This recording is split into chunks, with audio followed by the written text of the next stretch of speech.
Good afternoon, everyone. Thank you very much, Robin. I love the Universal Peace Federation. I feel I've found a home here, a kindred spirit. I think the energy of the people, the desire to do good, to be a force for good in the world is just sort of immense, and I feel inspired every time I come to a UPF event. I'd like to just give you just a tiny overview of my life. I started life as an all-naval officer for 3.5 years, spent 10 years with the Naval Law Corporation, which was then the world's 4th largest company. I then became an entrepreneur, and I've had lots of entrepreneurial ventures, achieved a record-breaking IPO, made 20 million, then lost it again, and became a best-selling author, first on technology books, but then on books on business, careers, and that really takes me to where I've been in the past few years. And if I'd sort of say the first half of my life felt like it was about me, or was about self-interest, and as I moved towards this stage of the life, I increasingly felt a need to contribute to something greater than myself. In 2016, I published this book called Feel Good, Change the World.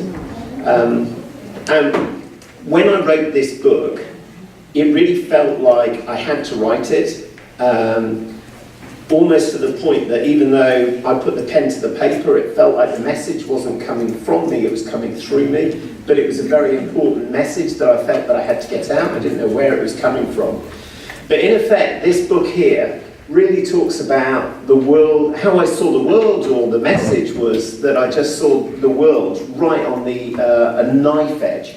On one side, great opportunity, on the others, huge threat. Economically, politically, socially, environmentally, and then at an individual and organisational level. And what I felt was like totally alarmed about the state of the world.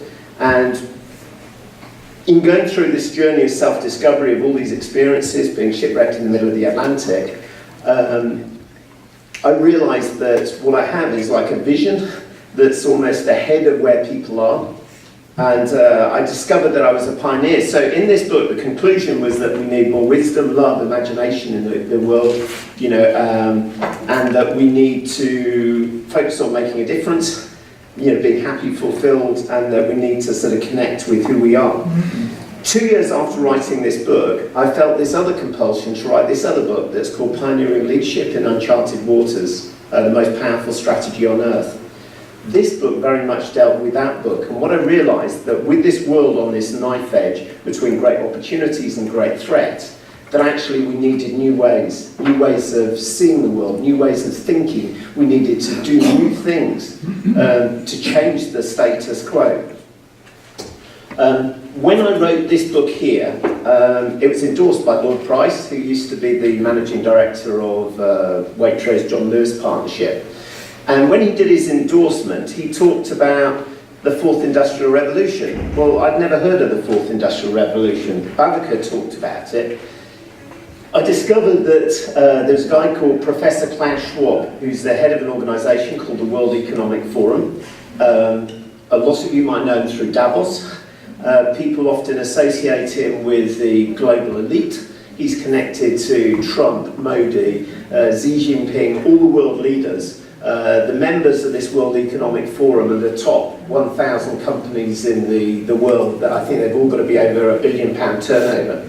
When I read this book, I felt a shiver down my spine, because the things I said in this book here about the state of the world, he said exactly the same thing. And in this book, he sort of said not only the same things that I said in this book, but he said we need a new type of leadership that is relevant for today, which is all about embracing the forces of disruption.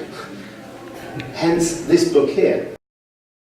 So, staggered by the fact that his book said what my book said, I sent him both these books. And I was quite honoured to get an email from him 3 weeks ago to say, I very much enjoyed reading your book, and definitely we share the same ideas on the type of leadership that's required today, which is pioneering leadership, which is leadership that's outside the box. So if I can give you some metaphors, it's thinking outside the box, breaking the mold, changing the the game, and disrupting. And I feel that at the core of that is imagination. And one of the things, we live in a society where imagination and creativity, to a large extent, is being educated out of people. We've got a society and a world that is geared to knowledge. Now, knowledge is very, very powerful, it's very, very important, but actually, imagination is more important than knowledge,